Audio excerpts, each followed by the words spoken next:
In diverse field teams, it is important to recognize that everyone on the team may experience and interact with cultural differences based on the way they approach work, communication, cultural norms, and practices.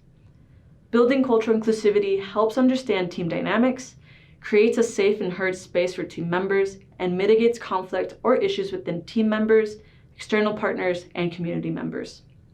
As team members, we need to be aware and prepared to identify and navigate cultural differences to promote a space of cultural inclusivity and respect for our team and for the field environments in which we work. In this lesson, we will identify and define the guiding concepts that will help inform and guide you to improve cultural inclusivity within your team and field environments. Cultural inclusivity is the ability to recognize and respect the needs, differences, and contributions of individuals from different cultures. There has been a lot of work in K-12 education and public health concerning ways to gain skills to build more welcoming and inclusive learning and working environments where individuals feel seen, valued, and respected. There's a lot of literature surrounding the improvement of cultural inclusivity, and you may already be aware of some of these terms, such as cultural awareness, competence, humility, and intelligence. All of these terms address different concepts and skills related to building cultural inclusivity, from self-reflection to acknowledging the existence of power dynamics within cultures to adapting your behaviors to different cultures. However, there is a lot of discussion within the literature about which concepts should be emphasized or which are considered fundamental to building cultural inclusivity. We take inspiration from these concepts and build upon them. We describe the process of building and improving cultural inclusivity as the acts of continual self-reflection, learning, awareness building, implementation, practice, and humility. The first step towards cultural inclusivity is building awareness of your own culture through self-reflection and learning. It is often easier to recognize the effect of culture on others who are different from you than on yourself. Every individual is influenced by culture. Sometimes it is well defined, and sometimes cultural norms and behaviors have been so well integrated into mainstream society that we don't even recognize them as such. For example, in some cultural layers and subcultures, like experienced backcountry hikers, it is normal and maybe even expected that people go on solo hiking trips. But in other cultures, that might be frowned upon or even considered dangerous. To build cultural awareness, it is important to reflect on one's cultural beliefs, values, and norms, understand how culture shapes thinking, behavior, self-identity, and interactions, respect other cultures and their worldviews, acknowledging that no culture is superior to another, appreciate the impact of social political structures and oppression on groups that experience discrimination, and also acknowledge culture as being fluid and dynamic. Spending time thinking about how your cultural background influences your behaviors can help inform your expectations of others from different backgrounds. For example, in some cultures, many children grew up going on camping trips with their families or attending summer camps with outdoor activities. So they may bring a high level of familiarity and confidence when preparing for field research in some environments. One of our team members, Erica, grew up in Spain at a time when camping and summer camps were not commonplace. They have since become more common, showing how regional cultures can change over time. Even within a shared culture, there are many reasons why not all individuals have access to the same experiences, highlighting why we should not make assumptions. In the field, to avoid assumptions, it is important to clearly communicate what the field environment will look like and making sure everybody has the appropriate gear and access to training for necessary skills.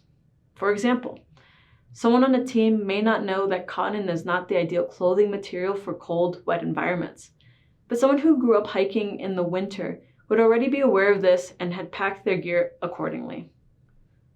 While building awareness of your own culture, the culture of others, and how culture influences our behaviors and norms, we need to put this knowledge into practice.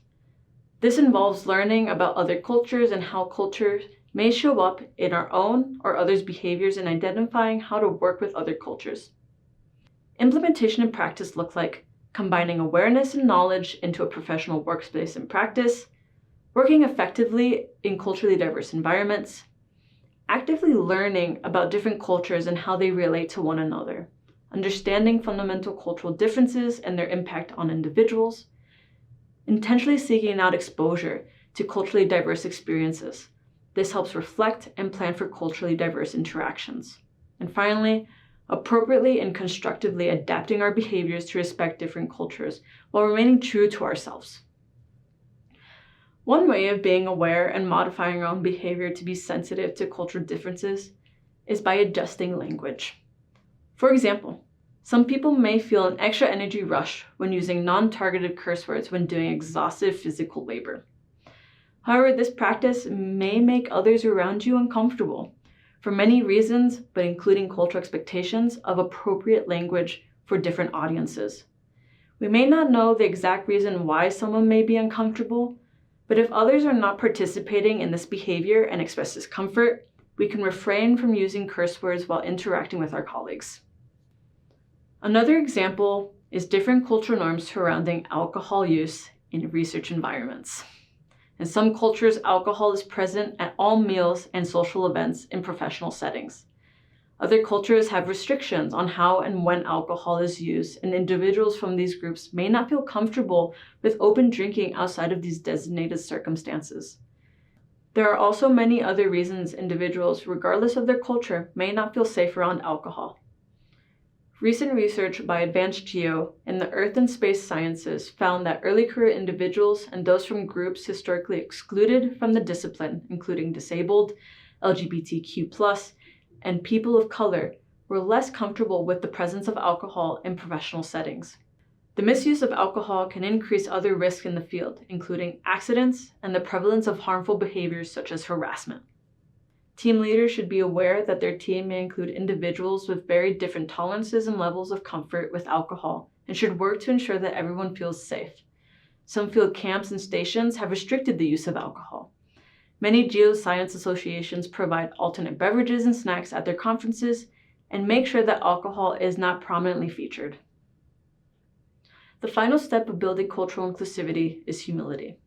Humility goes beyond an understanding and appreciation to reflecting on our own beliefs and cultural identities, to identify our own biases and power imbalances within our own cultural beliefs, with the intent of being open to changing those beliefs and behaviors. Some of the principles and attributes of humility are: understand yourself and others, recognize one's prejudices and cultural misperceptions, engage in continuous self-critique, identify and challenge power differentials in working relationships and organizations, and be open to recognizing what we don't know and to learn from others. Using humility in the context of the field environment is an important practice with working with groups that have been marginalized, such as tribal and indigenous communities. Researchers have developed guidelines on the ethical practices that focus on respecting local expertise. The CARE principles, which stand for the Collective Benefit Authority to Control Responsibility Ethics for Indigenous Data Governance, describes the culturally responsive governance of data collected when working with tribal and indigenous communities.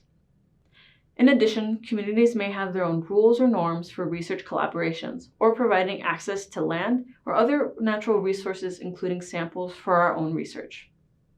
It is also important to learn about research and work in your area done by local scientists and communities. This is especially critical for teams coming from institutions that have shared histories of colonial exploitation with the geographic area and people where they're doing fieldwork.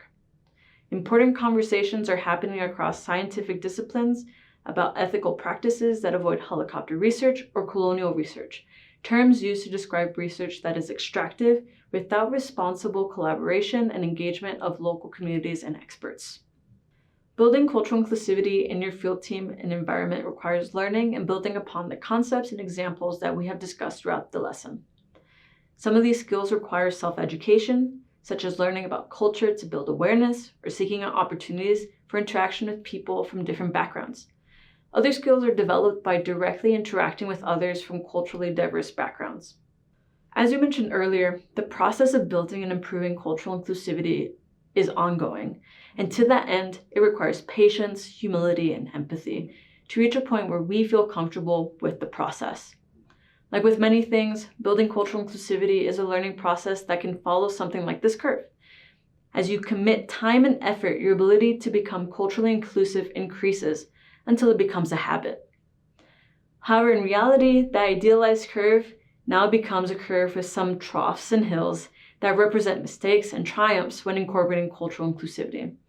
Mistakes are expected as we learn to be more inclusive with our team and our surrounding field environments. But with humility and empathy, we can begin to recognize our mistakes and find better ways to implement growth and inclusivity.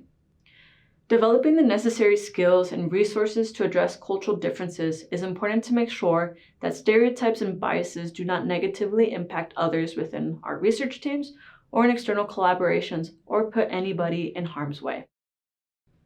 In our Advancing Field Safety Toolkit, we have provided a checklist that will help you work towards building cultural inclusivity, starting with self-reflection and awareness, then moving towards action and humility. In the next lesson, we'll discuss some tips and strategies to help you build cultural inclusivity and how they can be used to help identify and navigate cultural differences in the field.